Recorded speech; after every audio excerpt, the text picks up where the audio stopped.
If you're planning a river cruise, there are a few things no brochure tells you, but they can make or break your trip. In this video, I'll share 10 essential do's and 10 costly don'ts before you ever step on board. Let's start with the do's. Do consult a travel advisor early.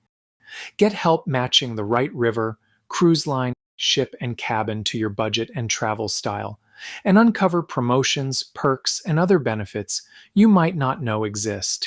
Even if you enjoy doing your own research, there is no downside to having a travel advisor validate pricing, availability, and details from another professional perspective.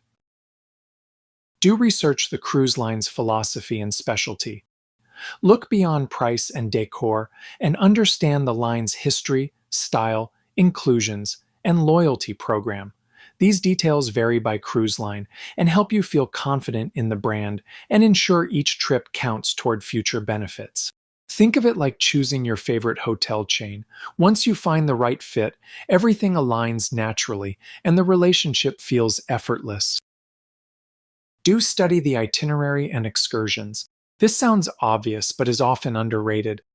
It's not just about knowing which ports matter most to you, which tours fit your pace and mobility, and where you might want free time. It's also about understanding the story behind what you visit, which turns sightseeing into a meaningful experience. When you know why a place matters, you engage more deeply and appreciate what you're seeing rather than just passing through it.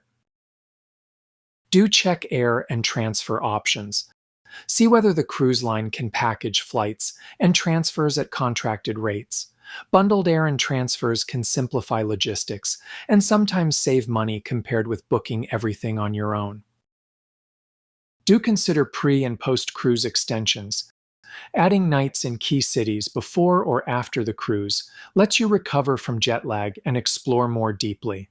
This is especially helpful on shorter cruises, as extensions help complete the trip and make a long-haul flight feel worthwhile. Arriving early can also hedge against flight delays, so your cruise itself isn't impacted.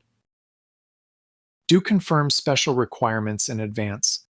Advise the cruise line early about dietary needs, mobility concerns, medical equipment, or other requests so they can confirm what's realistically possible and have time to prepare before you board the ship. Do understand payment, change, and cancellation terms.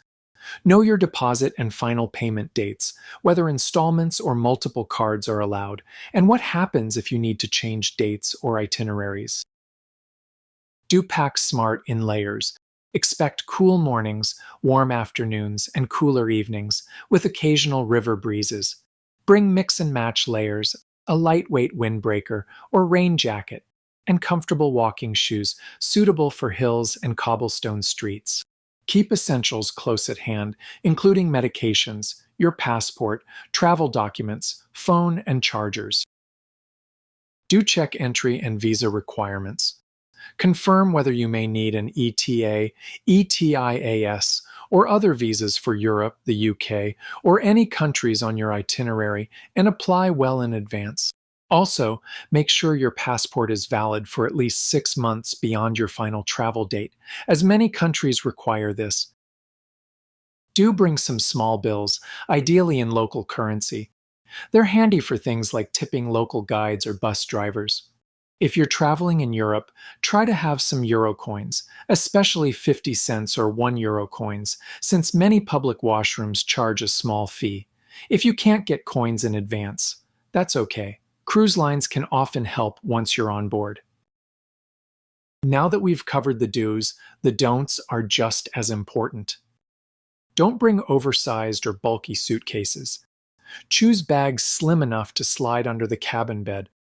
Storage space on river ships is limited, and suitcases that don't fit under the bed can quickly take over cabin space, unless you're staying in a suite with dedicated luggage storage.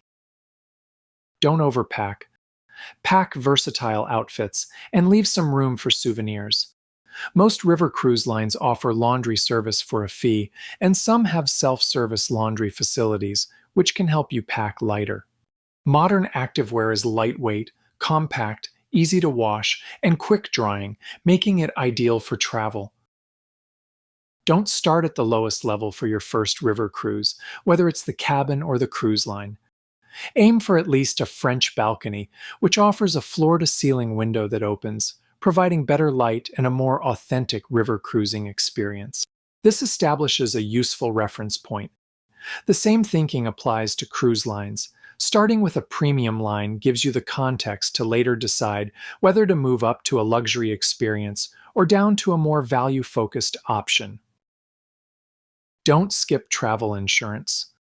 Review what coverage you already have and consider a policy that protects both your trip investment and your medical needs from the moment you pay your first deposit. Coverage can include trip cancellation, trip interruption, and medical emergency coverage. Depending on how often you travel, you may choose a single trip policy or an annual plan. Also remember that while many credit cards include some travel insurance, coverage limits and age restrictions are common, so it's important to understand exactly what's included. Don't book tight flight connections if you can avoid it. Give yourself generous layovers to reduce the risk of missed connections. At busy airports, customs and immigration can take much longer than expected, especially during peak travel periods. If your connecting flight departs from a different terminal, that alone can add extra time. Don't fly in on embarkation day if you can help it. Aim to arrive at least one day early to allow for delays, lost luggage, and jet lag before you board the ship. Don't overthink photo and video gear. Bring the camera you can carry easily and access quickly. For most travelers, a modern smartphone is more than enough for great photos and video, with a simple workflow for sharing. Whatever you choose, don't let equipment get in the way of the experience. Being present matters more than perfect shots. Don't ignore pre-departure documents and messages. Watch your mailbox and email so you don't miss luggage tags, updated embarkation details, or schedule changes. Don't assume children are always permitted on river cruises. Many cruise lines set minimum age limits, and some sailings are designed exclusively for adults. Always verify child eligibility, family-focused departures, and pricing options with your travel advisor or cruise line before making plans. Don't risk your phone near the rail without protection. Before departure, attach a lanyard or wrist strap to your phone case so a quick photo on deck doesn't turn into your phone at the bottom of the river. Now you know what to do and what not to do before a river cruise. If you'd like to go deeper, I'll also be covering what to know once you're on board, including common mistakes and practical tips that can make the experience smoother. If this was helpful, feel free to like or subscribe and reach out anytime if you have questions about river cruising or trip planning.